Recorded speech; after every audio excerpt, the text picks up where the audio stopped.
बंधुओं, मेरे भारत के मैं उन देवियों, उन पुत्रों, उन पुत्रियों, उन युवकों से कह रहा हूं, भारतीय आचरण, अरे तुमको एक पत्नी मिल गई, जीवन के लिए वही तुम्हारे लिए पर्याप्त है।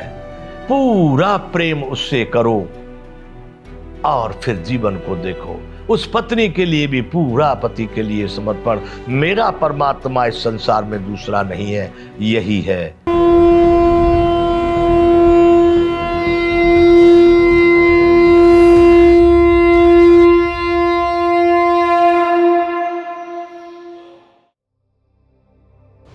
जय विश्व बंधु, सनातन जीवन विज्ञान। बंधु, हम चर्चा कर रहे हैं उस दाम्पत्य जीवन की जो विवाह के बाद एक युवती एक युवक दोनों एक हो जाते हैं। बंधुओं, मैं इससे पहले युवतियों के लिए कहना चाह रहा था कि पति ही परमात्मा है, उनके लिए पति ही देवता है, पति ही उनका स्वामी है। ऐसा भाव भारतीय देवियों के, भारतीय पुत्रियों के, भारतीय नारियों के मन में आना चाहिए। किसी को यूँ लगता हो कि मैं अपनी मनमानी कर रहा हूँ तो ये आपका भ्रम होगा।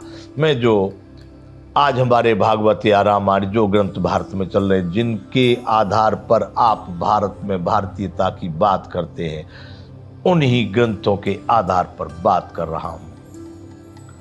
एक प्रसंग आता है बंधुओं, श्री रामचरितमानस गोस्वामी तुलसीदास जी विरचित है। उसमें राम जी जब वन को चले जाते हैं, पिता का निधन हो जाता है, तो भरत जी राम जी को मनाने के लिए चित्रकूट जाते हैं।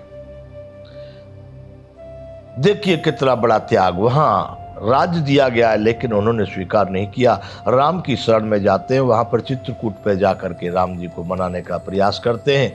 वह प्रसंग, वह बात जब राजा जनक को पता लगता है कि इस तरह की घटना वहां घटी है, अपने दूतों को भेजते हैं अयोध्या। दूत देख के जाते हैं कि भरत जी राम जी को मनाने जा रहे हैं, तो जनक, महाराज जनक, सीता जी के पिताजी भी वहां से चित्रकूट के लिए प्रस्थान करते हैं और वो भी वहां पहुंच जाते हैं। जब पहुंच गए तो सबका भेंट होती है। रात को महाराज जनक अपने शिविर में होते हैं, राम जी का शिविर अलग होता है। तो मिलने के लिए सीता जी की माता सुनैना जी कौशल्या जी के पास जाती है, जो भी भेंट वार्ता उनकी होती है। वहां से पीछे वो अपने घर जाती हैं, अपने शिविर में जाती हैं। सीता जी भी उनके साथ जाती हैं, अनुग्रह करती है, अपने पिता से मिल लेगी, अपने परिवार वालों से कुछ भेंट हो जाएगी। तो सीता जी भी उनके साथ वहां जा रही हैं, शिविर में चली गई। जानकी जी अपने परिवार वालों से वहां पर भेंट करती हैं, मिलती हैं। तत्पश्चात रात्रि का समय है, अपने मां के ही सानिध्य में है, पिता के सानिध्य में है, अपने परिवार में है। लेकिन बंधुओं, यहां बसब रजनी बल नाही। सीता जी विचार कर रही है अपने मन में, क्या पति के सानिध्य को छोड़ करके एक रात्रि भी परिवार में भी रहना वो उचित नहीं है। कहो बंधुओं, तुम्हारा पति की अनुमति बगैर, पति की आज्ञा बगैर, तुम्हारा पति से बिना पूछे ही कहीं भी घंटे, 2 घंटे, 4 घंटे घूमना, ऑफिसों में घूमना, उधर घूमना, बाजार में घूमना, कितना अध्यात्म है, कितना धार्मिक है, कितना सात्विक है। मैं जो बातें कर रहा हूं, मैं उस सनातन की बात कर रहा हूं जो भारत में था और जिसके कारण ये भारत था, सर्वश्रेष्ठ था।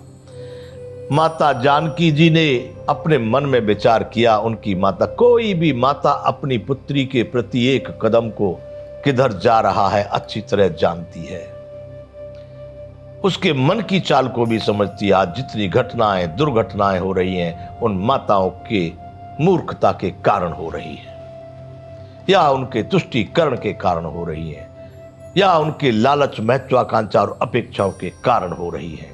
वरना कोई भी पुत्रियां उस तरह से जाने से पहले माता को प्रत्यक्ष पता है क्या हो रहा है।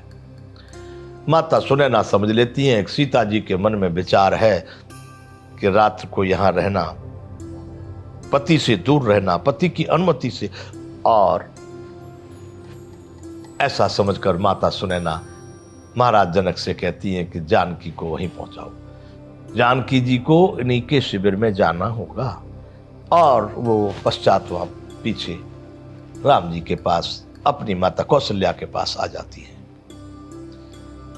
मैं बंधुओं, भारत की पुत्रियों, मैं ये प्रसंग इसलिए सुना रहा हूं, अरे पति को परमेश्वर मान करके अपने गृह में अपने आचरण को, मर्यादा को, अपनी साधना को करो। उस घर के मंदिर में बैठ करके अनेक प्रकार के पुरुषों को देख करके अपने मन को चंचल करना। मैं केवल ये बात युवतियों को नहीं कह रहा, उन पुरुषों को भी लागू पड़ता है। वर्तमान समय में मेरा अपना विचार जो कह रहा है बंधुओं, मैं कहीं कहीं किन्हीं कार्यक्रमों में जाता हूँ, कभी कभी ऐसे संजोग भी बने हैं कि कोई ऐसे लोग बड़े आत्मीय हैं जिनके पुत्र पुत्रियों के विवाह हुए, तो वहाँ भी आधे घंटे 15 मिनट के लिए गया। पर मैं वहाँ देखता हूँ अधिकांश, मेरे मन का भ्रम मत कहना, अधिकांश इस समय युवक युवती जो ज्यादा आज के शिक्षा और पढ़े लिखे हैं, वो एक पत्नी अपने पति से संतुष्ट नहीं है, वो पति अपनी पत्नी से एक पति पत्नी से संतुष्ट नहीं।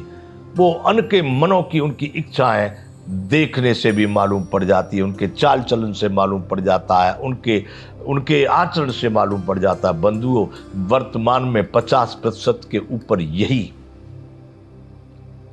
स्थिति है। ये कहां तक मानवता है? ये कौन सा सनातन है? ये कौन सी भारतीयता है? बंधुओं, मेरे भारत के मैं उन देवियों, उन पुत्रों, उन पुत्रियों, उन युवकों से कह रहा हूं, भारतीय आचरण, अरे तुमको एक पत्नी मिल गई, जीवन के लिए वही तुम्हारे लिए पर्याप्त है। पूरा प्रेम उससे करो और फिर जीवन को देखो। उस पत्नी के लिए भी पूरा पति के लिए समर्पण। मेरा परमात्मा इस संसार में दूसरा नहीं है, यही है। वैसा सोच करके वो उनके अनुसार ही अपने जीवन को आचरण करे, तो बंधुओं उन जीवन की कहानी कुछ और होती है।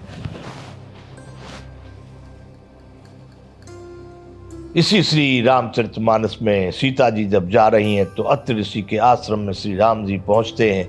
वहां पर माता अनसुईया से भेंट होती है सीता जी की, तो माता अनसुईया ने उनको सुनाया। बंधुओं, यदि आपको मेरी बातें अनर्गल लगती है तो मैं इस प्रसंग को आपके सामने रख रहा हूं। माता अनसुईया ने सीता जी को कहा, हे पुत्री, जो स्त्रियां अपने पति की हो गई, जिन्होंने पति को ही परमेश्वर माना, जिनकी दृष्टि में अपने पति के अतिरिक्त सृष्टि में कोई पुरुष नहीं है, वह इस संसार में अपना नाम अमर कर गई और वो स्वयं भी अपने जीवन को ऐसा जी गई जिसका कि आज अनुकरण नारियां करना चाहती है। कैसे? रामायण की चौपाई के अनुसार कहें, हे सीता, 4 प्रकार की स्त्रियां इस समय पर संसार में सभी समय में होती हैं। 4 प्रकार की उस समय पर उनकी बहुतायश होती है और निकृष्ट कम होती है। आज निकृष्ट ज्यादा हो गई, सतियां कम हो गई। उत्तम के अस बस मन माही, सपने हुआन पुरुष जग नाही।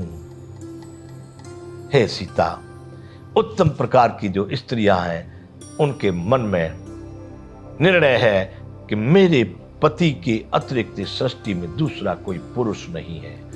अभिप्राय यह है कि एक ही पुरुष है, वह है मेरा पति।